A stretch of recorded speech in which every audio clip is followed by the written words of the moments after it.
Perkenalkan, nama saya Donditan. Sebelumnya saya beragama Kristen Protestan ya, Kristen Protestan dengan beberapa denominasi yang pernah saya ikuti ya, atau beberapa sekte. Yang tujuan utama saya ingin membantah bahwa perkataan almarhum Syekh Ahmad Hidayat itu salah gitu. Khususnya mengenai bahwa ada ayat sisipan, ayat tambahan, ayat pinjaman gitu lah. Ternyata semakin saya cari, malah semakin terbukti gitu. Oh bener, ini ternyata ayat sisipan, ternyata ini ayat tambahan. Wah, hati saya udah mulai goyang gitu Mas ya. Sudah mulai mikir-mikir ya. Iya, jadi saya mulai mikirnya, kalau kitab yang disebut kitab suci, tapi ada ayat sisipannya, ada ayat tambahannya, itu apakah masih layak disebut sebagai kitab suci?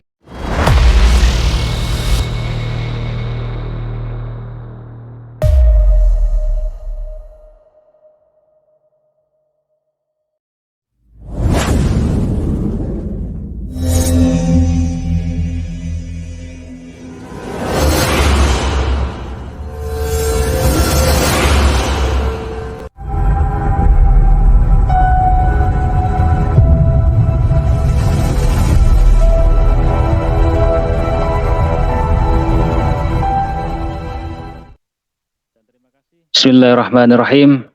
Assalamualaikum warahmatullahi wabarakatuh. Alhamdulillahilladzi arsala rasulahu bil huda wa dinil haqq liyudhhirahu 'alad dini kullih wa kafa billahi syahida. Asyhadu an la ilaha illallah wahdahu la syarikalah wa asyhadu anna sayyidana Muhammadan 'abduhu wa rasuluh.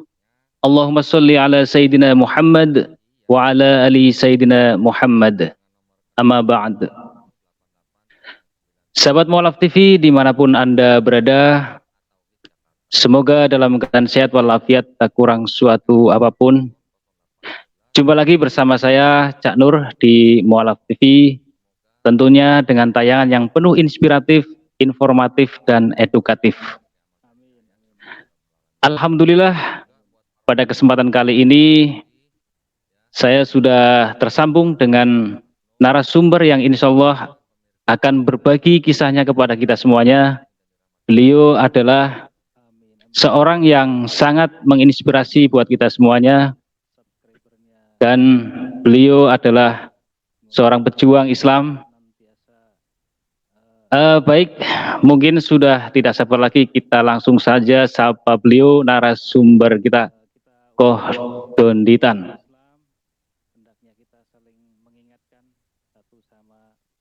Assalamualaikum Koh.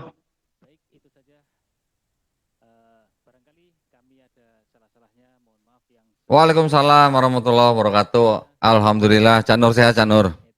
Alhamdulillah sehat walafiat.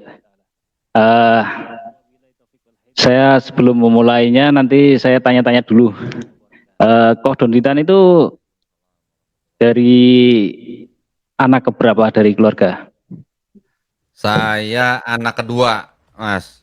Saya panggilnya Mas ya Mas ya. Saya bukan orang Jawa Timur, jadi kalau manggil Cak itu belum biasa gitu. Tafadol, monggo. Yang Biasanya penting manggil enak Mas aja. gitu. Saya anak kedua Mas Siap. dari 3 bersaudara. Saya punya kakak perempuan sama adik laki-laki. Siap. Itu semua itu ada yang agamanya berbeda-beda atau semua Nasrani, cuman Koh Donditan aja atau gimana? Satu Yang keluarga Muslim. saya dulu itu semuanya Nasrani. Tapi 7 tahun sebelum saya menjadi seorang mualaf, papa saya udah duluan 7 tahun sebelum saya mualaf. Siap. Gitu. Masya Allah. Jadi Koh di Mualaf TV ini seperti biasanya, sebelum mungkin menceritakan kisah perjalanan mualafnya, walaupun Koh Donditan itu tidak asing lagi di media sosial, tetapi supaya ada jejak digital di YouTube channel Mualaf TV khususnya, untuk memperkenalkan diri, nama, asal, dan agama sebelumnya. Tafadol. Baik. Assalamualaikum warahmatullahi wabarakatuh. Waalaikumsalam warahmatullahi. Alhamdulillahirrahmanirrahim. Wassalatu wassalamu ala rasulillah. Perkenalkan, nama saya Donditan. Sebelumnya saya beragama Kristen Protestan ya, Kristen Protestan dengan beberapa denominasi yang pernah saya ikuti ya, atau beberapa sekte. Nah, saya asli dari Semarang, kemudian besar di kota Cilacap, Jawa Tengah ya. Nah, setelah lulus SMP, saya SMA-nya pindah ke Jakarta karena orang tua saya waktu itu hijrah ke kota Jakarta gitu. Nah, alhamdulillah sekarang ini saya berprofesi sebagai wira swasta. Saya membuat sebuah PT yang bergerak di bidang kontraktor ya. Masya Allah. Fokusnya di konstruksi baja. Singkatnya gitu, Mas Nur. Ya. Siap-siap. Setahu saya kan Kristen pun kayaknya banyak ya. Nah, kalau kau Donditan itu Kristen yang mana ini? Nah, saya itu dari kecil ya, dari kecil di kota Cilacap itu saya dibawa oleh nenek saya dan mama saya itu ke gereja Bethel Tabernacle, ya Mas ya. Kemudian Siap. waktu saya pindah Jakarta, begitu pindah Jakarta saya masuk gereja yang namanya Gereja Pantekosta Pusat Surabaya. Nah, setelah beberapa lama orang tua saya bawa saya lagi pindah ke sebuah gereja namanya Gereja Sidang Jemaat Allah ya, atau yang dikenal dengan sebutan Charismatic Worship Service. Nah, setelah itu berapa tahun setelah saya berkeluarga, saya pindah lagi ke gereja yang namanya Gereja Bethel Indonesia atau yang dikenal dengan GBI Betani gitu Mas. Itu perjalanan saya gitu. Masya Allah. Mungkin pertanyaan yang pertama yang saya ajukan, bagaimana sih seorang Koh Donditan itu sebelum masuk Islam? Bisa diceritakan dari awal, Tafadhol. Iya, kalau saya dari kecil sih ya, namanya dari bayi ya, udah dibawa gereja ya. Jadi gereja tuh udah seperti kayak rumah kedua saya gitu. Jadi saya banyak mengikuti kegiatan gereja, dari mulai yang namanya sekolah minggu, kemudian remaja, kemudian dewasa gitu. Cuman saya memang tidak pernah sekolah teologi gitu. Jadi artinya Iya, terakhir saya di gereja tuh ya hanya sebagai jemaat saja gitu, yang rajin bayar perpuluhan gitulah ya. Nah, waktu sekolah minggu ya seperti biasa, saya mendengarkan banyak cerita-cerita dari Bible ya. Kemudian remaja saya mulai mengikuti kegiatan-kegiatan seperti kayak drama, terus kemudian kayak paduan suara, ya lomba-lomba gitulah di gereja lah. Kemudian waktu udah agak dewasa saya malah nggak begitu aktif di kegiatan-kegiatan, tapi ya masih rutin gitu ke gerejanya. Ke gereja tuh rutin. Bahkan selain hari Minggu itu biasanya juga ada yang namanya pertemuan-pertemuan gitu ya, kayak semacam kebaktian kecil di rumah-rumah jemaat gitu. Jadi berpindah-pindah gitu. Itu kalau iya, iya. dulu gitu istilahnya kita sebut dengan sebutan komsel gitulah. Jadi si siapa pendeta ini dengan beberapa pekerja ini kayak bergilir gitu. Bikin kebaktian di rumah ini, nanti minggu depan di rumah siapa, minggu depan di rumah siapa gitu. Di luar hari Minggu gitu ya. Nah, sekilas seperti itu Mas. Jadi saya bukan seorang yang belajar teologi atau belajar sekolah pendeta gitu enggak. Jadi saya tidak pernah menjadi seorang pendeta. Saya hanya jemaat saja ya yang rajin berperpuluhan gitu aja. Baik, berarti bukan pendeta, bukan ahli teologi gitu ya. Tapi saya dengar-dengar kok Dondi itu eh, pernah juara apa ya? Buka-buka surat-surat dalam Bible itu paling cepat gitu. Ya, Bisa diceritakan, Bro? itu sih hanya salah satu kegiatan aja di remaja gereja gitu ya. Kalau di remaja gereja itu kan biasanya setiap tahun itu ada kegiatan yang namanya kayak macam daurah gitu, Mas. Kita sebutnya dengan sebutan Iya, retret gitu ya. Jadi satu gereja itu, kita menuju ke suatu tempat yang, apa namanya, kayak villa gitu ya, villa besar gitu ya, tempatnya dingin di puncak. Nah, itu dulu kita sering retret gitu. Nah, di retret itu kan banyak ya, selain pendalaman Alkitab, kemudian khotbah, kemudian ada macam-macam lomba gitulah. Salah satu yang dilombakan itu adalah kita adu cepat buka, ayat-ayat di dalam Bible gitu, Mas. Misalnya sebutin misalnya 2 Tawarik, 36 ayat 9 misalnya, nah kita adu cepat gitu. Kalau zaman sekarang kan kita Bible kan pakai handphone gitu, Mas, ya, ada di handphone kan. betul betul betul. Kalau zaman dulu kan begini, Mas, Bible-nya nih, Mas. Iya, Nah, Bible-nya tebel-tebel gini kan, ya udah kita buka langsung gini. Nah, gitu. masih manual lah. Kalau sekarang kan udah Wow, zamannya gitu ya. digital ya. Nah, kalau sekarang di handphone kita tinggal pilih pilih pilih, temu, nongol gitu. Itu aja sih, Mas, bukan kegiatan nasional atau enggak, hanya kegiatan di dalam gereja aja gitu, Mas. Luar biasa. Berarti memang dari dulu itu apa udah cerdas ya. Ah, kok sekarang mungkin saya ingin tahu gimana sih ceritanya sampai akhirnya menemukan apa sampai akhirnya memeluk Islam, dapat hidayah itu. Tafadhol. Mhm. Iya, gini, Mas, saya kan besarnya di kota kecil ya, di kota Cilacap ya. Kalau Siap. di kota-kota kecil itu umat beragama itu toleransinya sangat bagus gitu ya, Mas, ya. Iya, Jadi tidak ada istilahnya saling mengejek itu nih enggak. Kalau yang diejek biasanya ras atau etnis gitu ya, tapi kalau agama biasanya sih enggak. Nah, saya besar di sebuah kota kecil di Cilacap, saya bersekolah di sebuah sekolah Katolik ya, nama sekolahnya itu adalah Pius ya, itu sekolahan Katolik. Eee, Selama dari TK, SD, SMP saya di Pius, ya kita biasa hidup bertetangga dengan tetangga-tetangga kita yang muslim gitu ya.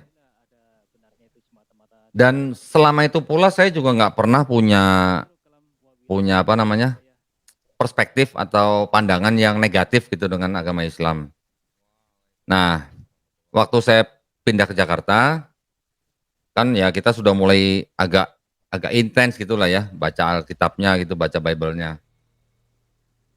Saya melihat gini, jadi saya mencoba menghubung-hubungkan sendiri gitu loh.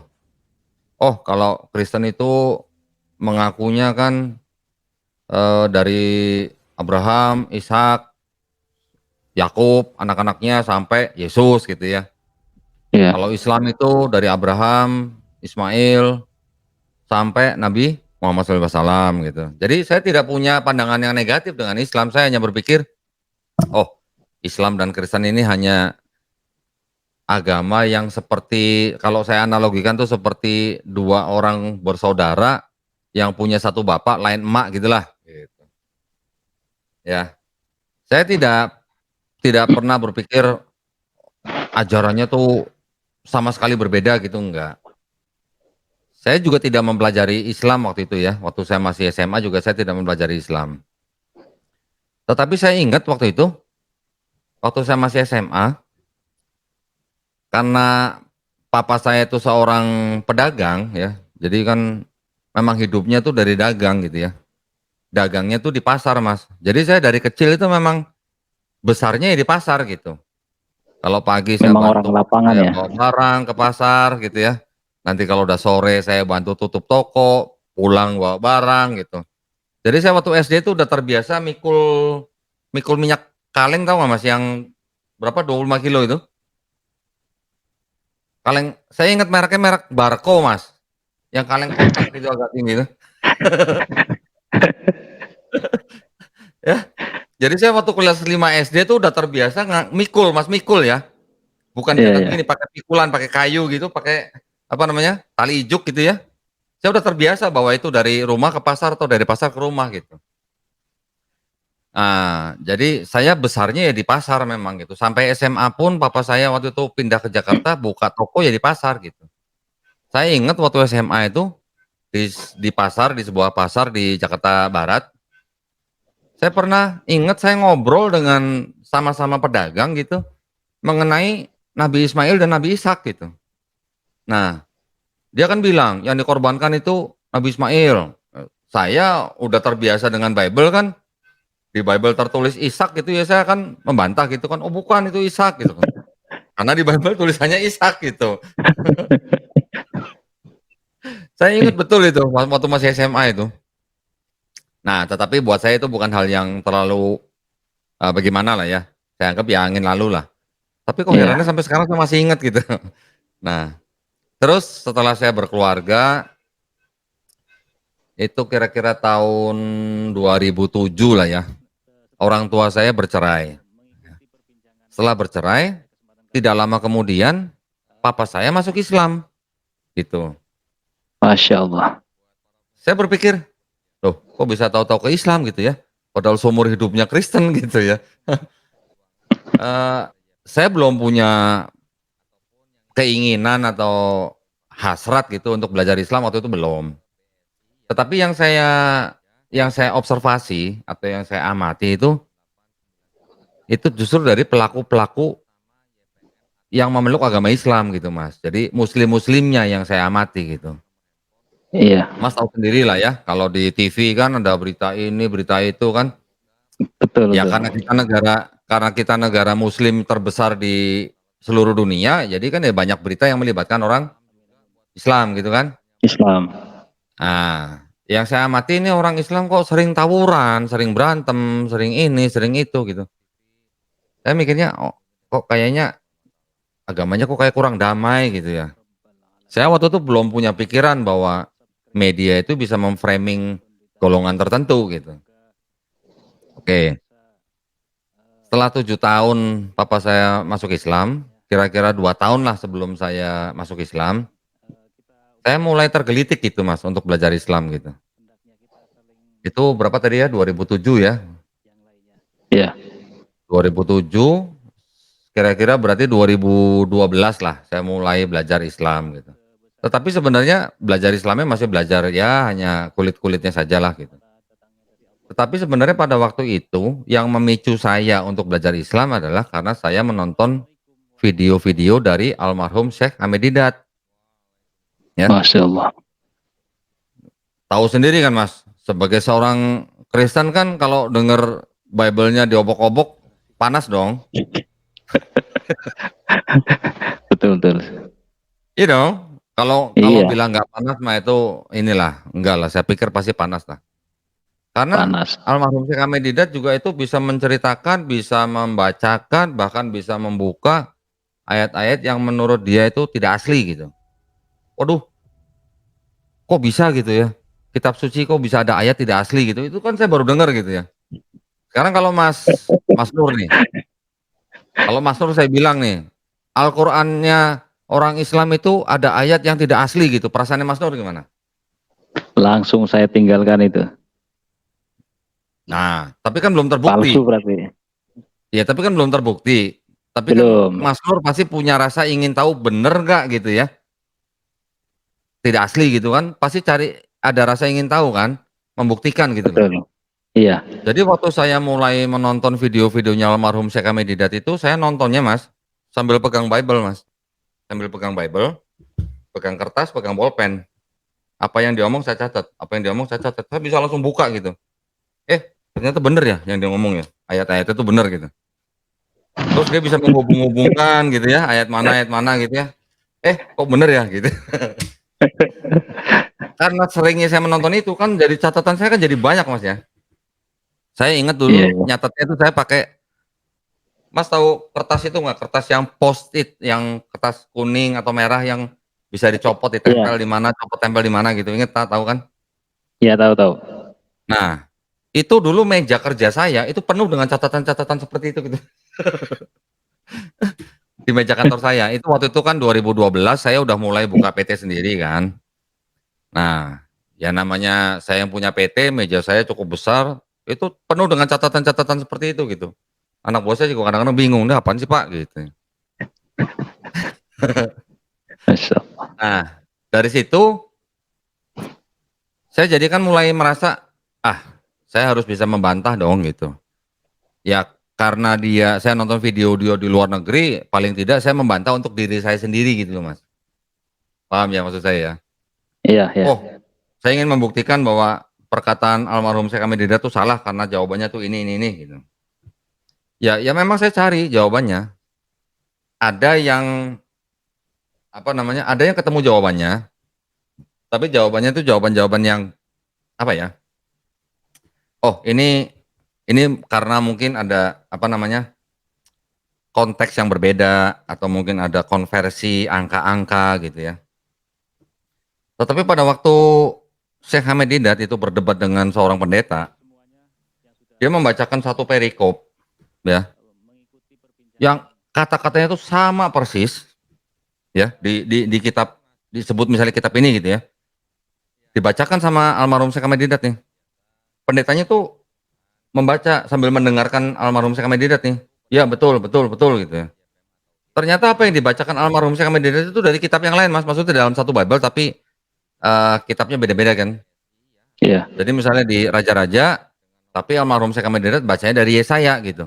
Tapi dari satu perikop itu kira-kira ada 30-an ayat itu, kata-katanya sama persis plek gitu.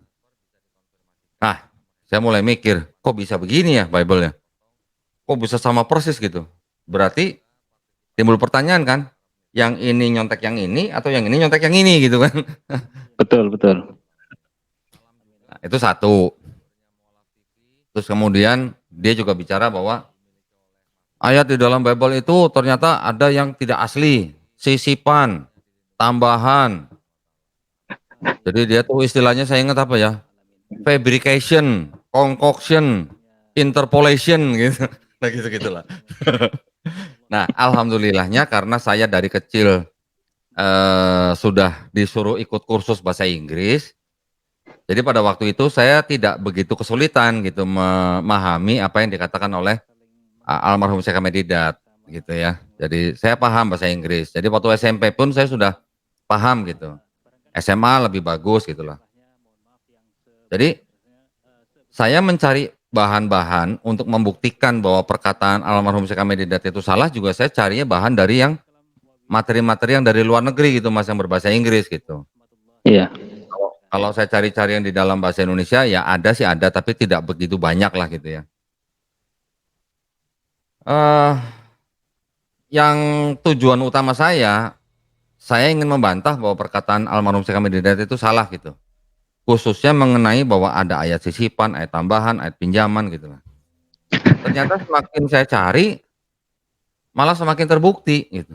Oh bener ini ternyata ayat sisipan, ternyata ini ayat tambahan. Wah, hati saya udah mulai goyang gitu Mas ya. sudah mulai mikir-mikir ya. Iya, jadi saya mulai mikirnya, kalau kitab yang disebut kitab suci, tapi ada ayat sisipannya, ada ayat tambahannya, itu apakah masih layak disebut sebagai kitab suci gitu loh. Nah, akhirnya kan saya mulai berpikir gitu loh Mas, jangan-jangan selama ini yang saya ikutin ini bukan berasal dari Tuhan gitu. Nah, dari situ saya mulai mempelajari beberapa agama sekaligus. Ya, yang Hindu lah, yang Buddha lah, yang Islam lah, termasuk juga ya. Dan papa saya juga dari saya kecil papa saya itu penganut Konghucu gitu Mas. Waktu itu Konghucu belum diakui sebagai Oh, agama resmi di Indonesia ya. Ya jadi saya iya, hanya iya. mempelajari konsep ketuhanannya aja dululah gitu. Oke, Jadi nggak langsung ke, semuanya maaf saya potong. Jadi nggak langsung arahnya ke Islam gitu ya? saya sudah punya Eh, saya sudah punya dorongan untuk belajar lebih banyak mengenai Islam Mas, tapi kan saya tidak adil kalau saya tidak mempelajari semuanya dulu gitu loh, iya, iya, ya kan? Kalau saya iya betul. berpindah dari Kristen langsung ke Islam tanpa mempelajari yang lain berarti saya mungkin kayak pakai kacamata kuda gitu loh. Ya, tapi saya pelajari yang lain itu juga tidak tidak terlalu dalam ya. Yang penting saya tahu konsep ketuhanannya bagaimana gitulah, sama konsep keselamatannya bagaimana gitu. Nah, ya pada akhirnya mengarah ke Islam gitu Mas. Karena kan Islam agama yang paling dekat sebenarnya dengan Nasrani dan juga dengan Yahudi gitu kan, karena secara akademis memang disebut 3 agama ini adalah agama samawi gitu. Kalau betul. yang kalau yang lain kan tidak termasuk agama samawi, makanya apa namanya, tidak terlalu dekat.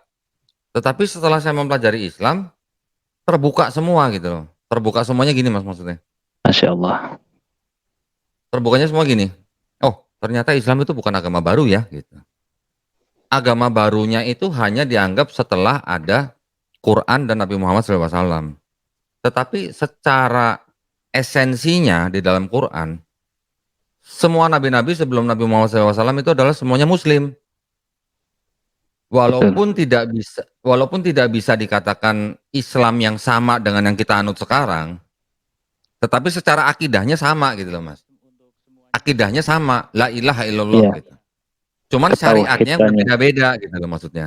Oh, Betul, betul. mungkin dulu dulu tuh sholatnya belum seperti yang sekarang lakukan. Dulu mungkin zakatnya tidak sebesar yang kita bayar sekarang. Kayak gitu-gitulah Mas ya. Tetapi dari semua syariat-syariat yang dilakukan oleh nabi-nabi sebelum Nabi Muhammad SAW itu semuanya ada kemiripan dan juga ada kesamaan gitu. Ya, contoh misalnya, semua nabi-nabi juga kalau kita baca di Bible, mereka juga berwudu. Ya, kita kenal Bani Israel itu kan pada waktu mereka keluar dari Mesir selama 40 tahun, mereka kan berpindah-pindah tempat Mas. Mereka kan bawa-bawa itu yang namanya 10 perintah Tuhan gitu ya, dengan membuat kemah perjanjian gitu. Kan mereka sudah membuat tabut gitulah. Iya, Walaupun 2 loh batu itu sudah hancur sama Nabi Musa sendiri, tapi kan di dalam situ ada tabut yang disucikan. Mau masuk wudu, basuh kaki, basuh tangan gitu. Berarti ada kesamaan kan dengan kita sekarang wudu kan. betul. Betul, betul. Kemudian mereka juga ya berdoanya juga ada kemiripan dengan kita, bersujud gitu ya. Oke, mungkin ada yang berdiri, ada yang ruku, tetapi gerakannya paling tidak ada kemiripan gitu. Kalau kita baca di Perjanjian Baru, Yesus sujud ya. Betul. Bani Israil pada waktu menghadap ke Bait Suci juga sujud gitu. Jadi kan ada kesamaan. Terus ya lama-lama saya pikir-pikir, sebenarnya Islam ini bukan agama yang baru gitu. Yang sekarang saya lihat, orang-orang Islam yang sekarang saya lihat itu mereka hanya mengikuti syariat yang diturunkan kepada Nabi Muhammad SAW dengan Al-Qur'annya gitu loh. Tetapi sebelum-sebelumnya sebenarnya pesan dari nabi-nabi semua itu sebelum Nabi Muhammad SAW itu semua pesannya sama gitu.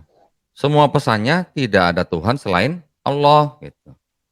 Nah, kita pelajarin semua sejarahnya. Jadi setelah pada waktu saya mempelajari Islam, mulai mempelajari Islam, selain saya pelajari konsep ketuhanannya, selain saya pelajari konsep keselamatannya, mau tidak mau saya juga harus belajar sejarahnya.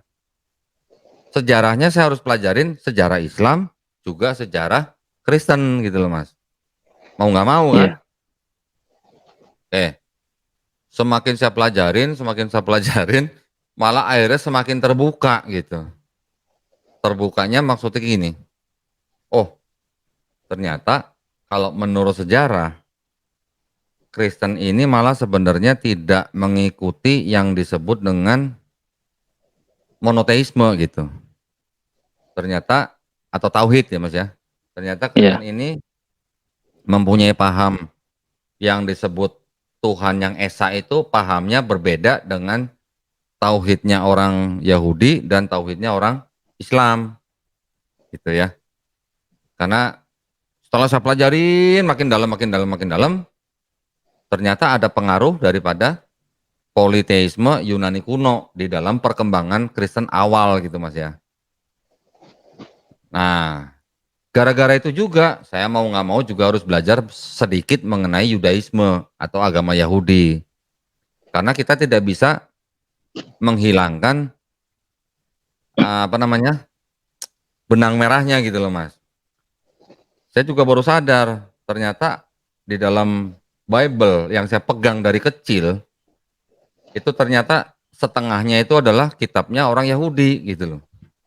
Kitab orang Yahudi yang dipakai oleh Kristen sebagai bagian kitab sucinya gitu loh.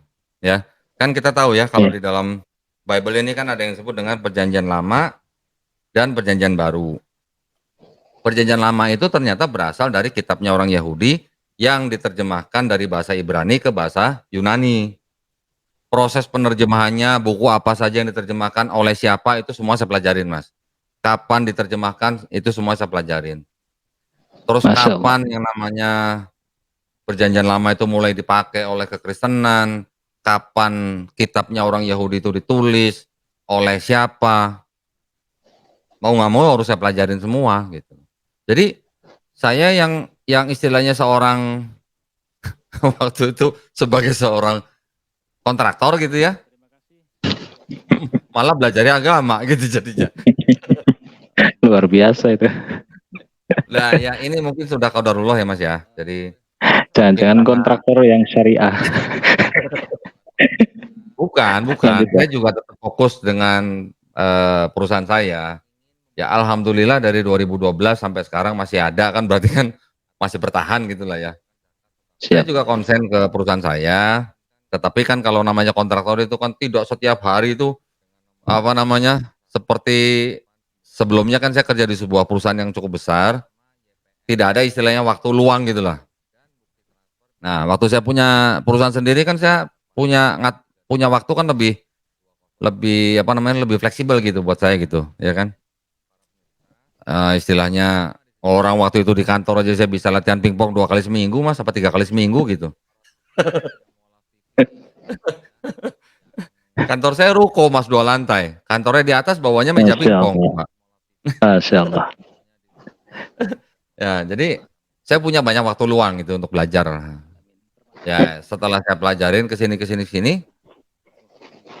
kok makin lama saya lihat makin makin terang gitu ya, makin terang bahwa oh ternyata tuh yang disebut agama samawi itu sebenarnya cuman Islam, gitu ya.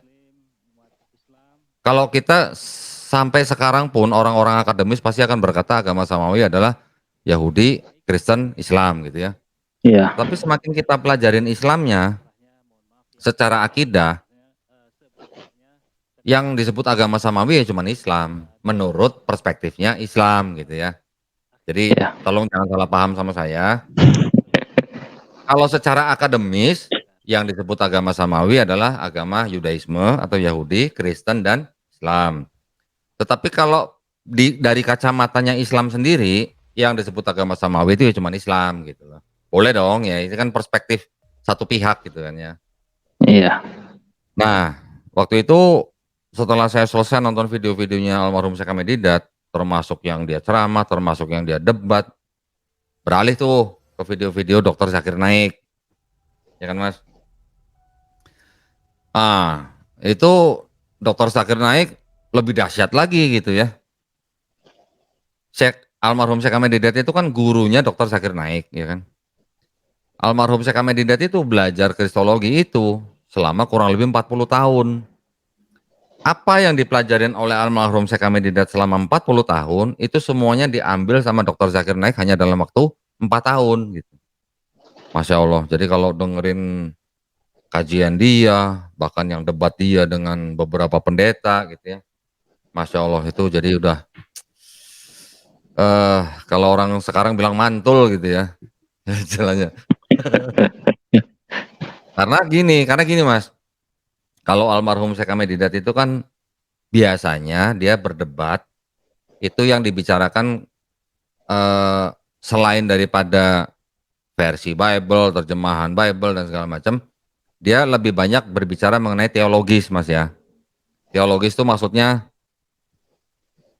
mengenai dari sisi konsep ketuhanannya gitulah. Jadi lebih banyak Iya. yang dibahas itu adalah Yesus itu Tuhan atau bukan gitulah misalnya.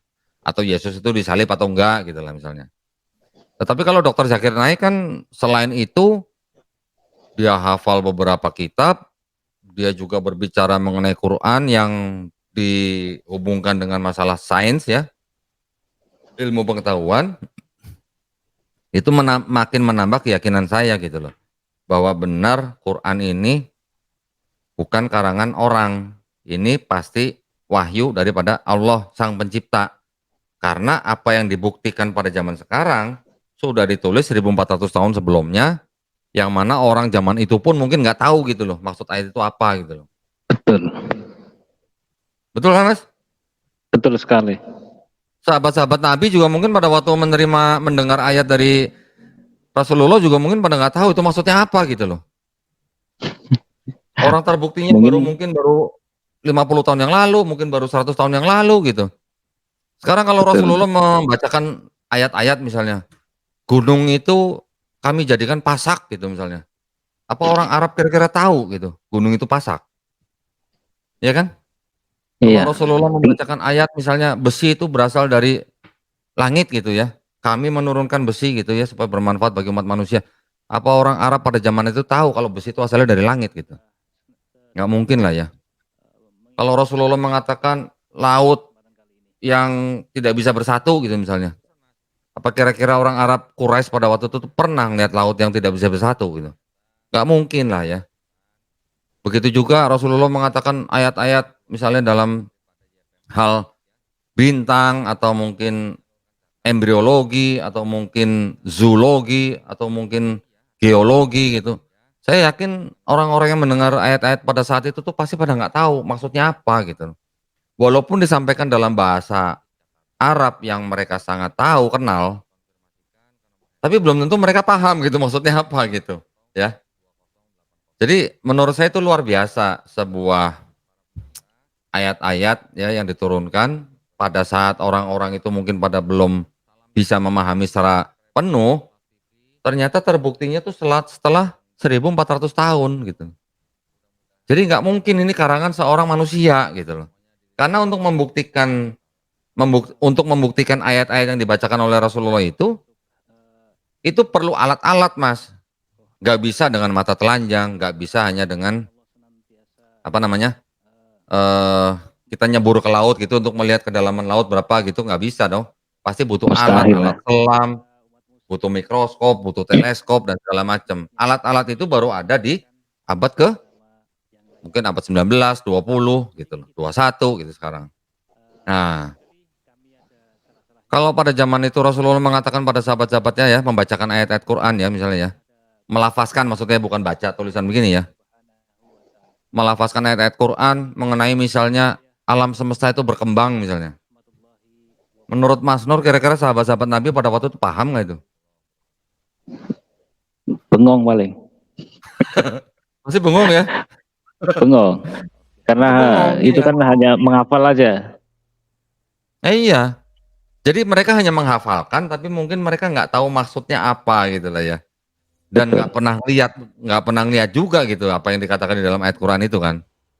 Nah itu Iya. baru dikatakan oleh ilmuwan-ilmuwan pada zaman sekarang bahwa alam semesta itu memang berkembang gitu. Makin lama makin besar gitu. Bisa bayangin kan Mas? 1400 tahun yang lalu ada orang bisa ngomong alam semesta itu berkembang. Padahal dia nggak punya teleskop, dia nggak punya alat-alat yang canggih gitu. Yang mana sekarang ilmuwan zaman sekarang yang tingkatannya profesor segala macam, baru dia bisa ngomong setelah dia mengamati dengan alat-alat yang canggih, ya, dengan metode tertentu, dengan perhitungan yang sangat jelimet, baru dia bisa kasih kesimpulan alam semesta itu berkembang gitu. Nah ini 1400 tahun yang lalu, yang ngomong orang yang umi lagi.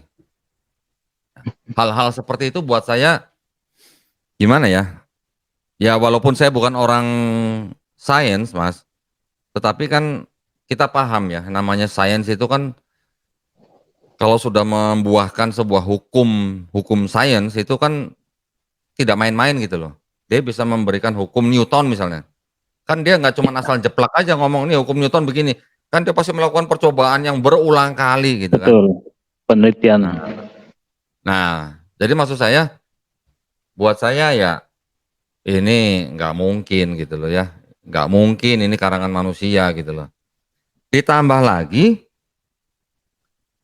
apa namanya, ilmuwan-ilmuwan non-Islam itu mengakui gitu loh Mas, mengakui bahwa ini Tidak mungkin karangan Nabi Muhammad SAW gitu loh.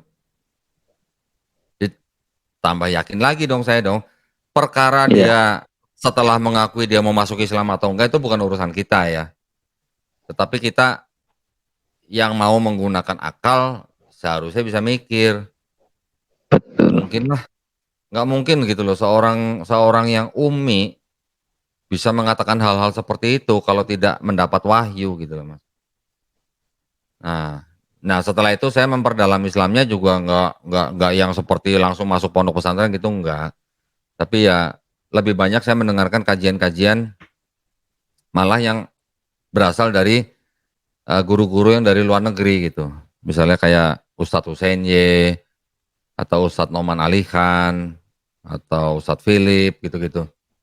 Nah, setelah saya memutuskan untuk bersyahadat, kemudian saya mulai melakukan syariat Islam, baru saya memperbanyak ilmu Islam itu dari guru-guru kita yang dari Indonesia. Masya Allah, ternyata guru-guru kita yang dari Indonesia pun tidak kalah hebatnya gitu ya dengan ulama-ulama yang dari luar. Masya Allah. Bukan bukan saya pada waktu sebelum syahadat itu saya tidak mau tahu dengan ustadz-ustadz yang dari Indonesia, bukan ya Mas ya. Tetapi yang Iya, saya dengarkan itu adalah ustadz-ustadz yang ada juga yang mualaf gitu loh. Jadi saya mendengarkan perspektif mereka dulu nih, karena saya kan berasal dari luar Islam. Jadi saya mendengarkan dari orang-orang yang tinggal mungkin di negara apa namanya yang Islamnya bukan mayoritas gitu loh. Jadi saya mendengarkan perspektif-perspektif mereka itu tidak langsung dari sisi teologisnya gitu Mas, tapi dari sisi mungkin yang seperti tadi saya bilang, kayak dari sisi sains gitu. Dari situ saya bisa masuk gitu loh. Jadi kalau kalau ada orang masuk Islam kan hanya karena dia melihat, oh Islam itu ibadahnya teratur gitu ya misalnya ya. Aturannya tuh komplit misalnya, ngurusin orang atau membuat aturan untuk orang yang baru dari mulai lahir sampai mati, juga membuat aturan untuk orang yang baru bangun tidur sampai tidur lagi gitu, semua ada aturannya gitu kan. Kalau saya waktu itu bukan dari situ, bukan dari sisi situ gitu, tapi saya dari sisi sains gitu ya, dari sisi ilmu pengetahuan. Jadi saya yakin bahwa itu bukan karangan seorang Muhammad SAW, tetapi ini pasti dari yang menciptakan manusia gitu loh Mas, yang menciptakan langit dan bumi gitu loh. Masya Karena kan Allah. tidak mungkin begini, tidak mungkin begini Mas, misalnya nih Mas Nur misalnya, beli sebuah alat misalnya ya, yang baru yang sama sekali semua orang belum pernah lihat gitu Mas. Alat ini kalau Mas beli, ya pasti kan ada buku panduannya, ya kan? Iya, Nah, yang bikin buku panduan itu siapa Mas? Kalau bukan yang bikin, pasti iya yang betul, bikin, betul. pasti yang bikin kan? Karena dia yang Pabriknya. bikin alat itu, pasti dia yang bikin buku panduannya, yang memahami sifat, karakteristik, cara kerja, kelemahan, kelebihan, pasti yang bikin dong Mas, ya kan? Iya, Dan karena dia yang bikin, dia tahu semua itu, makanya buku panduan itu diperlukan untuk orang-orang yang mau menggunakan alat itu gitu. Bagaimana kita menggunakan, bagaimana kita menjalankan, bagaimana kita mengoperasikan, apa yang harus dihindari, apa yang tidak boleh dilakukan misalnya. Misalnya nggak boleh kecebur air gitu kan. Yang bikin tahu bahwa ini tidak tahan air, makanya ditulis di buku panduan gitu. Nah, sama halnya dengan Al-Qur'an. Al-Qur'an dibuat oleh yang menciptakan manusia, langit dan bumi. Makanya apa yang tertulis dalam Al-Qur'an ya untuk apa namanya, untuk dipakai oleh manusia menjalani hidupnya gitu loh. Kalau mau selamat ikutin apa yang dalam Quran gitu. iya. Itu yang saya tangkap gitu ya Mas ya. Jadi saya masuk dari sisi sainsnya, karena itu saya banyak membaca mengenai sains apa yang dibahas di dalam Quran gitu. Sampai saya punya buku ini Mas nih.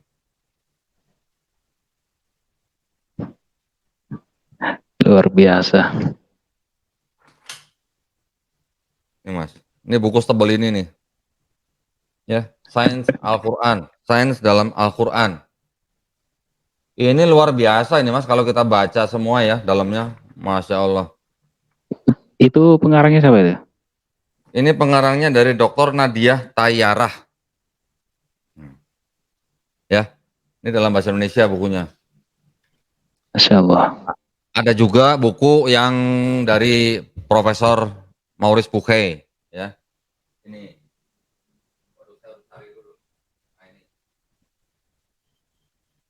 Nah, ini sudah diterjemahkan. Bible, Quran, dan Sains Modern. Kalau orang yang mempunyai pikiran yang terbuka gitu ya Mas ya, terus baca ini gitu, nggak mengakui Quran sebagai wahyu daripada Allah, saya bilang sih kebangetan gitu Mas.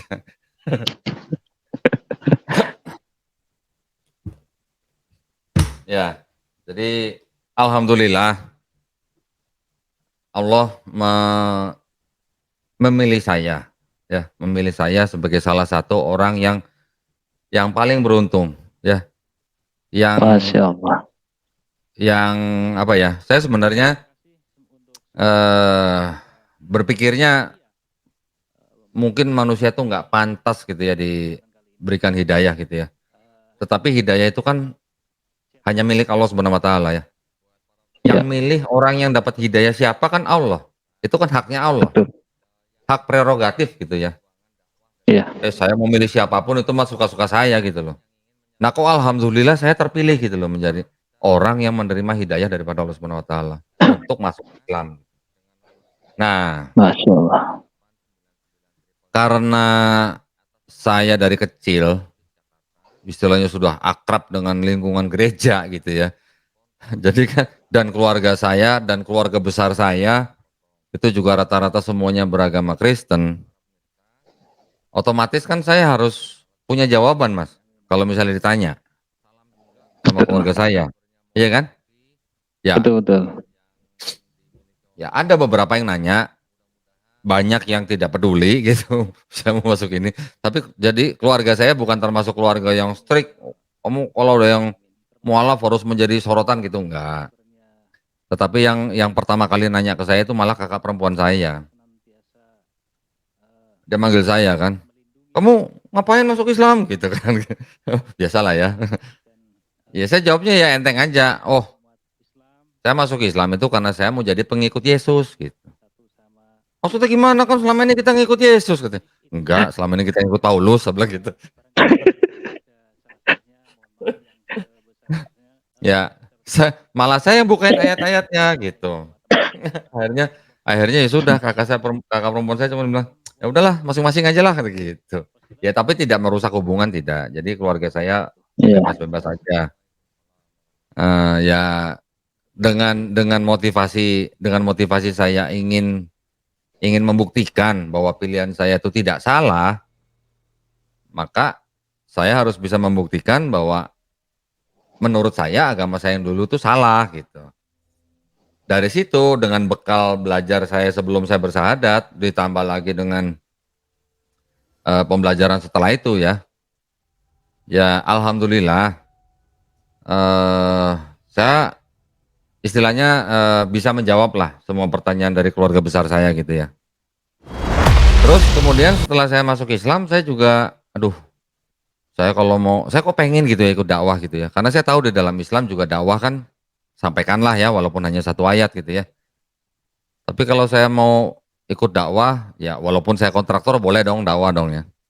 Tapi kan pikirannya kalau dakwah itu kan harus masuk pesantren dulu gitu ya. Jadi ustadz gitulah.